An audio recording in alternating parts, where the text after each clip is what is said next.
The year is 1951. The Korean War rages on, a brutal conflict fought in the frozen landscapes of a divided nation. United Nations and US forces are in a desperate retreat, hammered by relentless Chinese and North Korean attacks. In this chaos, a small platoon of US Marines is given an impossible order: defend a single, insignificant bridge, the last escape route for hundreds of their retreating brothers in it. They didn't know it then, but their sacrifice would give this place a new name, one written in blood: the Bridge of No Return. January. The Korean mountains are a frozen wasteland. Snow falls like white ash, blanketing the wreckage of tanks and trucks. Inside a dim command tent, Captain Robert Hawk Harrison, a seasoned Marine with a scar slicing across his cheek, receives his orders.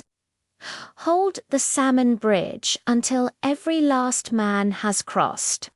Then blow it. It's a narrow steel span over a frozen river, the only way out as Chinese forces press down from the hills. Harrison studies the map, then looks at his platoon, just 19 men left from a company of 80. There's Private Ellis, barely 20, trembling more from the biting cold than from fear, and Sergeant Lee, a Korean interpreter who has seen this war from every angle. The wind howls, tearing at the canvas tent. The men load their rifles, their hands shaking as they light cigarettes. Outside, artillery flashes across the valley like distant lightning.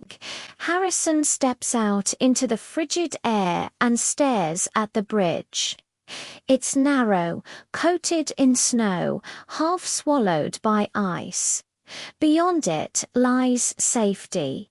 Behind it, certain death. He mutters to himself, "No one crosses until we're done here." As the first wave of retreating soldiers rushes past them, Harrison's men dig in.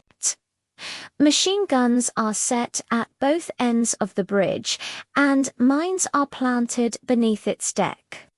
The river groans under the thick ice, and from the northern hills the sounds of war grow louder, the ominous beat of drums, the piercing shriek of bugles, and the chilling cries of an entire Chinese division on the advance.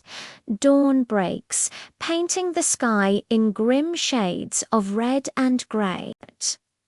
The first shells scream in, exploding near the bridge, throwing columns of snow and twisted metal into the air. Harrison roars, positions, and the valley erupts with the sound of rifles and machine guns. Through the thick morning fog, dark shapes emerge, waves of Chinese infantry, shouting, charging relentlessly through the snow. Their bugles scream a terrifying war cry across the frozen river. Bullets tear into their ranks, but they just keep coming. Private Ellis fires until his barrel glows red hot, tears freezing on his face. "They just don't stop, sir," he screams. Harrison Gom, amidst the chaos, reloads his rifle.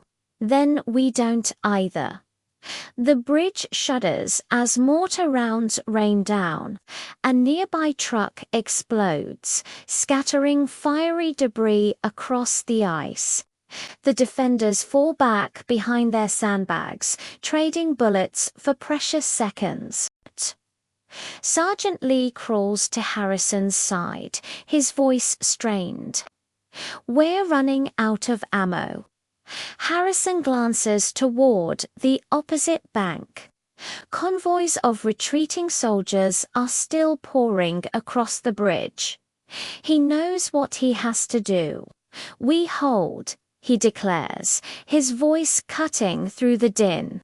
"We hold until the last man is safe. No retreat." For hours, the battle rages. It becomes a brutal hand-to-hand fight at times. The pure white snow is soaked in blood, and bodies freeze where they fall. The air grows thick with smoke, and the screams of the wounded are lost in the thunder of artillery.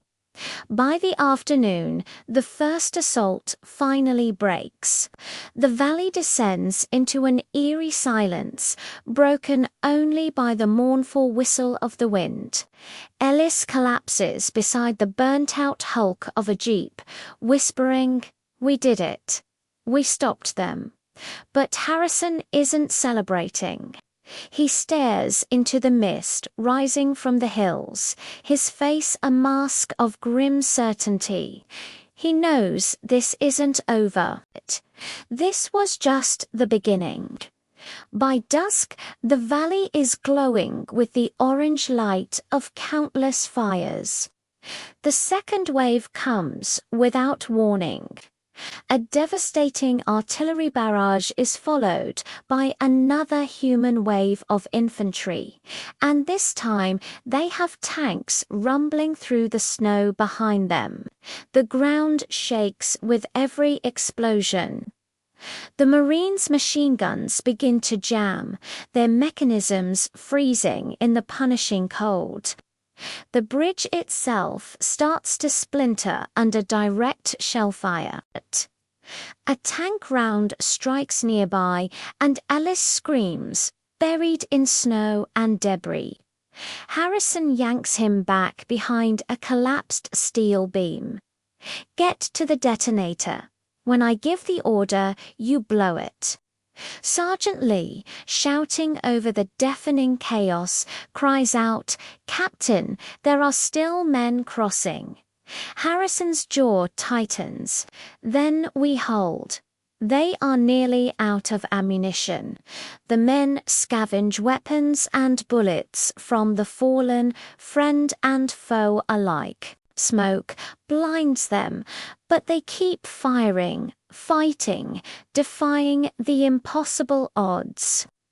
Lee is hit by shrapnel but forces himself to stay upright, yelling in both English and Korean for the retreating soldiers to hurry. Ellis, crying and trembling, scrambles toward the detonator box hidden beneath the bridge. As the tanks close in, Harrison grabs the radio, but all he hears is static, just the lonely sound of the wind. He looks at his remaining men. Only 4 are left. He gives them a solemn nod. "Gentlemen, this bridge doesn't fall." The final stand is pure chaos, a storm of grenades, rifle bursts, and screams. The bridge collapses in sections, and fire engulfs the wrecked trucks. Harrison fights until his rifle runs dry. He draws his pistol, holding the line to the very bitter end. Through the thick, swirling smoke, Ellis hesitates at the detonator, his voice breaking, "Captain, you're still out there." Harrison turns, a faint, weary smile on his face. He gives one last, defiant salute. That's the last thing Ellis sees before he presses the plunger.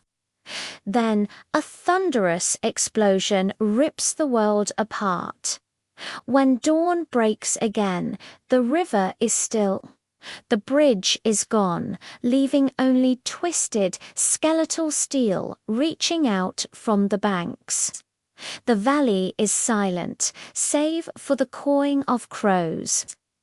Hours later, a rescue convoy finally arrives. Searching through the wreckage, they find Private Ellis, unconscious but alive. His hands are burned from the detonator, and his uniform is frozen stiff. In his pocket, they find a blood-stained note from his captain. It reads, "We hold the bridge, so others may live." Years pass, the war ends. The Samang Bridge is never rebuilt. The locals give the place a new name, the Bridge of No Return. In 1970, Ellis, now an old man, returns to the site. The snow falls just as it did on that terrible day. He kneels where the bridge once stood, staring at the quiet, flowing river. He whispers to the ghosts of the past, "You did it, Captain. You held the bridge." As the camera pulls back, the sound of the wind seems to fade into a slow, steady heart-beaten echo of the gunfire that has long since fallen silent. The final image is of the river shimmering beneath the morning sun, reflecting the ghostly outline of a bridge that exists now only in memory. A testament to the 19 men who paid the ultimate price so that others might see another day. Thank you for watching this story of incredible bravery and sacrifice. If this video moved you, please consider liking and subscribing for more stories from history that deserve to be remembered. We'll see you next time.